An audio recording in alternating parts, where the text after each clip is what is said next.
पाटबंधारे विभागाच्या सोयीसाठी कोल्हापूर दक्षिण आणि उत्तर असे 2 विभाग करण्यात आलेत। दक्षिण विभागात गडहिंग्लज, आजरा, चंदगड, भुदरगड आणि कागल अशा 5 तालुक्यांसाठी गडहिंग्लज हे केंद्रस्थानी असून दक्षिण विभागाचं कार्यालय सर्वांच्या सोयीसाठी गडहिंग्लजमध्ये असणं आवश्यक आहे। सध्या प्रशासनानं दोन्ही कार्यालये कोल्हापूर मुख्यालयातच ठेवली आहेत। ही व्यवस्था अधिकाऱ्यांसाठी सोयीची तर शेतकऱ्यांसाठी गैरसोयीची, खर्चाची आणि वेळकाढूपणाची आहे। त्यामुळे हा विभाग तातडीनं गडहिंग्लजमध्ये स्थलांतर करावा या मागणीसाठी शिवसेना उद्धव बाळासाहेब ठाकरे पक्षाच्या कार्यकर्त्यांनी विभागाचे अधीक्षक अभियंता अभिजित मेहत्रे यांना घेराव घातला। याबाबत सकारात्मक निर्णय न झाल्यास पाटबंधारे विभागाच्या या कार्यालयाला टाळं ठोकण्याचा इशारा देण्यात आलाय।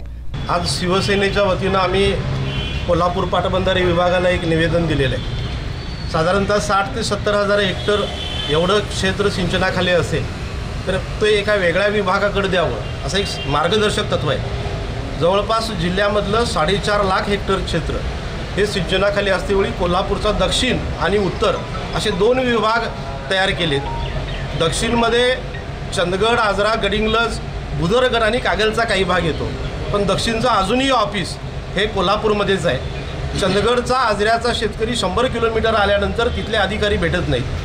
तिथल्या एखाद्या अधिकाऱ्याला विचारलं तर कोल्हापूरला मीटिंग आहे अशा पद्धतीची उत्तरं मिळतात। शेतकऱ्यांचं मोठ्या प्रमाणात नुकसान टाळावं म्हणून आम्ही अशी मागणी केली सरकारकडं की दक्षिणचं जे कार्यालय असेल ते गडहिंग्लजमध्ये व्हावं।